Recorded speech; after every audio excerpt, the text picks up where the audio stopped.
Hey guys very good morning. સ્વાગત છે મસ્ત મજાના ફ્રેશ વ્લોગમાં. તો વાગી ગયા છે, આજ તો બહુ મોડું થઈ ગયું ભાઈ. 12 વાગે તો ઉઠો, વોશરૂમ ગયો, 12 આવ્યો, 12:30 હવા 12 થઈ ગયા. કંઈ નહીં, બ્રશ કરી લઈએ. મમ્મીએ આજે બનાવી છે મિક્સ અડદની દાળ છે, કઠોળ. કંઈ નહીં, ખાઈ લઈએ અને પાછા ભાગીએ ભાઈ ઉપર અને લાગી જઈએ પછી એડિટમાં. ચાલો મળીએ પાછા. ખાઈ પીને નાહી ધોઈને ફ્રેશ થઈ તો થઈ ગયા છીએ મસ્ત મજાના. નાહી ધોઈને જો ભાઈ મસ્ત ફ્રેશ અને હવે જમી લઈએ. ચાલો જો ભાઈ જમવા માટે બેહી ગયા છે. પપ્પા બેહી ગયા, બા બેહી ગયા, મમ્મી બેહી ગયા. મમ્મી શું બનાવ્યું આ જમવાનું? દાળ બાટી કે અડદની દાળ? એ કે મિક્સ દાળ. ઓકે, એટલે મમ્મીને કીધું એક ભાખરી ચોળ દે મસ્ત, એટલે ચોળીને ખાઈ લઈ. ડુંગળી છે, તીખી ચટણી. કઈ દાળ છે? હા, આવું છે ચટણી, તીખી ચટણી. વાહ, હાલો બધા મસ્ત મજાનું જમવા માટે. સરસ મજાનું ભાઈ અડદની દાળ મસ્ત. મમ્મી આજે કંઈક નવીન રીતે બનાવી હતી, મિક્સ કરીને કંઈક, એટલે મજા આવી. તો મસ્ત જમાઈ ગયું છે. મારે તો 5-7 મિનિટ જ થાય જમતા. હજી તો પપ્પાની બધા જમે છે નીચે. કંઈ નહીં, પાછો આવી ગયો છું ઉપર ઓફિસમાં અને હવે લાગી જઈએ એડિટમાં. જો ભાઈ વાગી ગયા છે 5:30 અને મને લાગી હતી બહુ એટલે બહુ ભૂખ. ઉપર હતો ને તો હકીકત આવું ઘણા ટાઈમ પછી થયું છે મને, બહુ ટાઈમ પછી આવું થયું હતું વચમાં એકવાર. 4:45 હું સૂતો ત્યારે કંઈ નહોતું. 5:30 અચાનક નીંદર ઉડી ગઈ અને આખું શરીર ધ્રુજવા મળ્યું. એનું કારણ છે ભૂખ. ભૂખ લાગી હતી બહુ એટલે બહુ જ. ખબર નહીં શું થયું હોય શું નહીં. એટલે મમ્મી હું ફટાફટ નીચે આવ્યો. મમ્મી કરે છે પપ્પાને ફોન, પકોડી જાઓ. મમ્મી ભરી દે છે અને હું ખાઉં છું. મમ્મી આવું કેમ થયું હોય છે? ભૂખ લાગી થાય ક્યારેક હે ને? બપોર એક જ ભાખરી અને અડદની દાળ ખાધી હતી ને એટલે ત્યારનો ઊભો પકોડી ખાવ છું. હવે કઈ ખારું લઈ ગયું ખાને પણ ખાઈ લે ભાઈ પેટ ભરી. તો મેં ને મમ્મીએ છે ને ભાઈ ઊભા જ ખાઈ લીધું પ્લેટફોર્મ ઉપર જ. જો તોય પકોડી વધી, મસાલો પૂરો થઈ ગયો. મમ્મી હવે શું પ્લાન છે તમારો? નહીં, હવે જો બનાવી છે મમ્મી. શું અમે એટલે તો હવે એ ઓલું બનાવે છે ચૂરમું, હે ને? ભૂકો ખાઈ જા. લાવો ભાઈ, મમ્મી મસ્ત પકોડી ભરીને દઈ છે. પાણી છે નાખી દે. શું કે? મમરા પાણી બધું નાખ. આવું મસ્ત મમરા સેવ નાખ. અને આમ જો આમ હજી એટલું આમ ઓલું થતું નહોતું ને, કારણ કે મેં હમણાં ઘણા દિવસ થયા ને, મહિના 1.5 મહિનાથી ગળ્યું બંધ કર્યું છે. તો આજે આવું થયું તો મને મમ્મી કહે તું ગળ્યું ખાઈ કે એના લીધે કદાચ આવું ચક્કર બકર ને એવું આવ્યું હોય છે. એમ કદાચ તને શરીર ઢીલું પડી ગયું ને એવું થઈ ગયું. એમ મમ્મી જો પકોડી દાબે. બહુ ભાવે મેં તને પકોડી?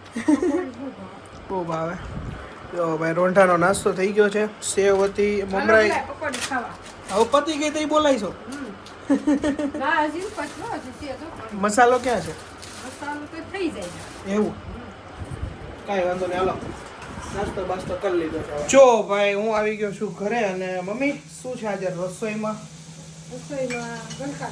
ગલકાનું શાક, સેવ ગલકાનું મમ્મી બનાવે છે. અને આપણે જમવાનું નથી, કારણ કે હમણાં પકોડી ખાધી હતી, ગયો તો પછી બહાર જઈને સેવડીના 2 ગ્લાસ રસ પીધો.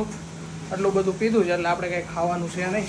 મમ્મીને લોકોને ખાવાનું. મમ્મી હું જાઉં છું ઉપર. હવે મારા છોકરો કાંઈ નહીં. હાલો આપણે જઈએ ઉપર હવે. અને મસ્ત જો નાઇટ ડ્રેસ પહેરી લીધો છે આપણે, કારણ કે ના નહીં તો પછી એ લોકો ઉબેરમાં જ જવાના, મૂકો નથી જવાના. સારું ચાલો હું જાઉં છું ઉપર. પાણીની બોટલ લઈ લઈએ આપણે. પાણીની બોટલ લઈ લઈએ. શું કે મમ્મી? એ કે તમે કે મૂકો આવો રેડી કે એરપોર્ટ નો કે ની અંદર પાર્કિંગનો 100-150 રૂપિયા ચાર્જ દેવો હોય કે રેડી. તો કે એની કરતા કે ઉબેર બાંધીને વહી જાય 150-200 રૂપિયામાં ત્યાં પહોંચી જાવી કે અમે. હો કેમ બા હોઈ ગયા તમે? અચ્છા મજા હે? હા વાંધો નહીં. મને આ ચક્કર જેવું થઈ ગયું. ભૂખ લાગી બહુ. નીચે ન આવ્યો ત્યારે થઈ ગયું. વાંધો હે? ગળ્યું 2 મહિનાથી બંધ કર્યું છે ને એટલે જ થયું. આજે ટાટિયા ધ્રુજતા હતા ને એવું બધું થતું હતું. આમ ચક્કર આવતા હતા. ના ભાઈ ના, એવો રિપોર્ટ થોડો કરાવવાનો. અરે એ તો મને ભૂખ લાગે ને ઘણી વાર થાય છે આવું. કંઈ નહીં, હાલો ઉપર જઈએ આપણે. આ તો હોય ને. હા જઈમું ન હોય ને. તો જો ભાઈ ઉપર આવીને આપણે છે ને કાલે બી કર્યું હતું ને કાલે બ્લોગમાં એન્ડ લીધા પછી મેં સ્ટાર્ટઅપ બધું કર્યું હતું. અને આપણે 2 દિવસથી છે ને PUBG લાઈવ સ્ટ્રીમ કરીએ છીએ. કેડી બ્લોગ્સ નામની ચેનલ છે ને એમાં લિંક આપેલી જ છે, તમે એમાંથી જોઈ આવજો. કેડી ગેમિંગ ડાયરેક્ટ સર્ચ મારશો ને તો હજી દેખાતી નથી. કંઈ વાંધો નહીં, કેડી બ્લોગ્સમાં જઈને જોઈ આવજો. અને ખાસ કરીને ઇન્સ્ટાગ્રામમાં ફોલો ન કરતા હોય તો કેડી.લાઠિયાને ફોલો કરજો. અને એમાં જ આપેલી છે, એમાં પણ લિંક મેં સ્ટોરી ને એવું બધું મૂકતો હોઈશ જ્યારે સ્ટ્રીમ ચાલુ કરતો હોય ત્યારે. અત્યારે જો મસ્ત મજાનો સેટઅપ બધો ગોઠવી નાખ્યો છે, હેડફોન લઈ લીધા છે મસ્ત મજાના. અને જો આવી રીતે લેપટોપમાં ચાલુ કરી દીધું છે એઝ અ વેબ કેમેરો આ છે. અને આમાં જે લાઈવ સ્ટ્રીમની બધી ચેટો આવે એમાં વાંચવાનું છે. કાંઈ નહીં, ચલો મસ્ત લાઈવ સ્ટ્રીમ પતાવીને પાછા મળીએ. લાઈવ સ્ટ્રીમ છે હમણાં થોડીક વારમાં ચાલુ કરી દઉં છું. કંઈ નહીં, ફટાફટ લાઈવ સ્ટ્રીમ કરાવીને તમને પાછા મળું. તો નાઇટ ડ્રેસ તો પહેરી લીધો, તો આપણે લાઈવ સ્ટ્રીમ પતાવી નાખી છે કારણ કે નીકળવાનું છે ડભોળા દર્શન કરવા માટે. આજે શનિવાર છે, હું અને અભય બંને. તો કપડાં તો આપણે બદલાઈ નાખ્યા હતા, પાછા એને પહેરી લઈએ કપડાં અને ફટાફટ નીકળીએ ડભોળા જવા માટે. જો ભાઈ હું અને અભય બે બાઇક લઈને આજે ડભોળા જઈએ છીએ. ઉગો આવ્યા છીએ, રસ્તામાં જ છીએ, લગભગ હવે 2 કિલોમીટર બાકી રહ્યો હશે. અને અભયજી બોસ ગાડી હકાવે છે, એની વાત જવા દો તમે. આમથી આમ રોદા બોદા એને કઈ લાગે જ નહીં. કેવું હે ને, આંખમાંથી જાઓ પાણી કઢાઈ દીધા મારા. એલામ જોતો કરે તો કઈ વાંધો નહીં. હવે કેટલું 2 કિલોમીટર જેવું રહ્યું હશે હે ને, 2 કિલોમીટર જેવું રહ્યું છે. અને અમારા અભિભાઈ મસ્ત ઇમરજન્સી ડ્રાઈવર જોતો હોય તો અભી મારા ડિયાને કોન્ટેક્ટ કરવા આવીને દેવું કેવું. તમારે કદાચ 40-45 મિનિટે પહોંચતા થતી હોય ને તો અભી હોય ને તો 20 મિનિટમાં પહોંચાડતી. એક્ટિવા હોય કે ગાડી ગમે એ હોય કે નહીં, ગાડી હોય ને તો વહેલો પહોંચાડતી. કાંઈ વાંધો નહીં, હાલો પહોંચીને જોઈએ. અને આજ તો શનિવાર છે એટલે બહુ ભીડ હશે, બતાવું કાંઈ નહીં, હાલો જે હોય. તો જો ભાઈ ડભોડા મંદિરે પહોંચી ગયા છે હું અને અમારા અભયભાઈ. પેલા દાદાના દર્શન કરી લઈએ. હું કેવું આને ખાવું ક્યારનો કરે છે દીકરા. કંઈ નહીં, પેલા દાદાના મસ્ત દર્શન કરી લઈએ. ચાલો, લગભગ ફોન અલાઉડ નથી ને અંદર છે ને. કંઈ નહીં, હોય તો ન હોય તો બતાવું, દર્શન કરાવું, નકર આવીને પાછો મળું બહાર.